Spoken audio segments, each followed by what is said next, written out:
Grace, mercy, and peace from God our Father and our Lord and Savior Jesus Christ.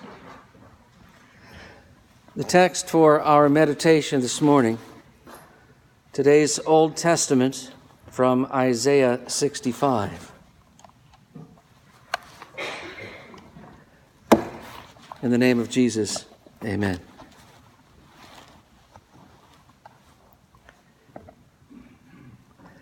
Well, here we are. Today we reach the culmination of weeks of preparation. Lent has given us time to reflect and ruminate over the astonishing events by which God has achieved our salvation. We also today reach the climax of our series on biblical lament. 6 weeks ago, we observed that biblical lament always includes a declaration of trust and expectation of God's deliverance. Today's Old Testament from Isaiah 65 does that and more. Last week we saw Isaiah speaking to God on behalf of the people. Here we see him speaking to the people on behalf of God. In fact, God is speaking through him. And he says, "Behold, I am about to create new heavens and a new earth." What he means is that he's going to recreate everything. As Jesus says in Revelation 21, "Behold, I make all things new." This harkens back to the first chapter of Genesis, when God originally created the heavens and the earth. He's saying that he's going to restore creation to the paradise it was all the way back at the beginning.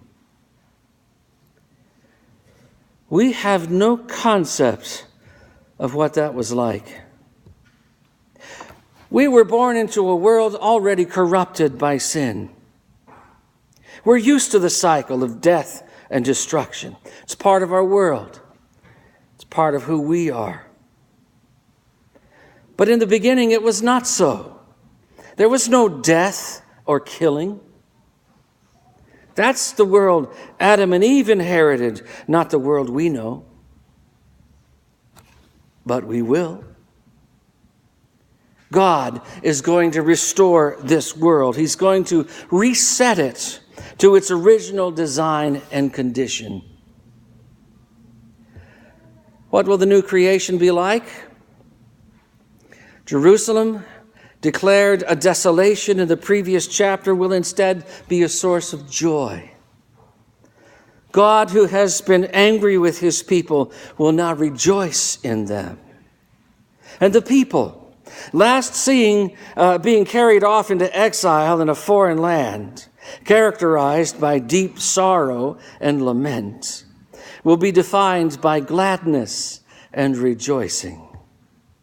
No more shall be heard the sound of weeping and the cry of distress, he says. Oh, how I long for that. Life will certainly be different in the new creation. As at the beginning, life will be restored to its original state. Remember, God never intended for death and decay. If Adam and Eve had not sinned, life would have been everlasting.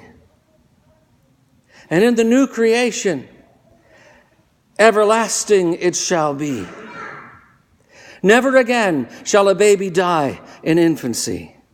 A man 100 years old will be considered young. And as I said, there will be complete harmony in every facet of life. A harmony that will extend to all creation. The wolf and the lamb shall graze together. The lion shall eat straw like the ox. There's going to be some dramatic changes in the new creation. God is ushering in an era of peace, the likes of which has not been seen since he first breathed life into the soul of man. What has brought about these great changes? What has brought about this great peace? What has changed the relation between God and his people? Prior to this chapter, that relationship was in shambles. He was angry, pronouncing judgment and condemnation. Why now the change of heart? Why the change of focus from the rebellious masses to the faithful few? Why, we might ask, is there a faithful remnant to begin with? Isaiah gives us a hint by repeating something he said earlier in the book. In chapter 11, he says, "The wolf shall dwell with the lamb, and the leopard shall lie down with the young goat, and the calf and the lion and the fattened calf together, and a little child shall lead them. The cow and the bear shall graze, their young shall lie down together, and the lion shall eat straw like the ox. The nursing child shall play over the hole of the cobra, and the weaned child shall put his hand on the adder's den. They shall not hurt or destroy in all my holy mountain." So whatever he was talking about in chapter 11, he's returning to here in chapter 65. And looking at the beginning of chapter 11, what do you know? There we find the source, the cause of the change in relation between God and his faithful people, and how such a faithful remnant came to be in the first place. How does chapter 11 begin? "There shall come forth a shoot from the stump of Jesse, and a branch from his roots shall bear fruit. And the Spirit of the Lord shall rest upon him, the Spirit of wisdom and of understanding, the Spirit of counsel and might, the Spirit of knowledge and the fear of the Lord." Isaiah 11 presents one of the great messianic prophecies in the book of Isaiah. The shoot from the stump of Jesse is Jesus. The prophet is saying, or rather, the Lord is saying through his prophet, that in the Messiah, whose birth is foretold in great detail in chapters 7 and 9, and through faith in that Messiah, who will later be called the suffering servant, a remnant will be called from among the people and set apart. It's through the work of this Messiah, this suffering servant, that a faithful people of God is created by grace through faith. Beloved, when the fullness of time had come, God sent forth his Son, born of a woman, born under the law, to redeem those who were under the law, so that we might receive adoption as sons. And because you are sons, God has sent the Spirit of his Son into our hearts, crying, "Abba, Father." This is how our relationship to God changed. God looked down from heaven, as Isaiah had begged him to do.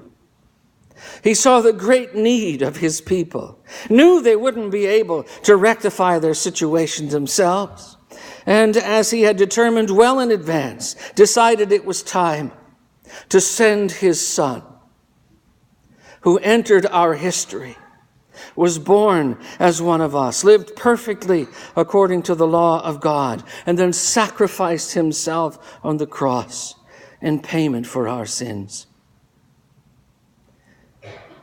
Over the last month and a half, we have commemorated that perfect life, contemplated that awful death, and now we get to rejoice in his resurrection. Periods of lament will return, no doubt. but we know that there's never a Lent without an Easter. And though the tragedies of this life renew our present tears, because of Jesus and his resurrection, we can look beyond them and see our future home in the new heavens and the new earth, where everything wrong will finally be made right. This is the ultimate blessing of Christ's work and the true hope of Easter. May it be your hope today and always. Christ is risen. He is risen indeed. Hallelujah. Please rise.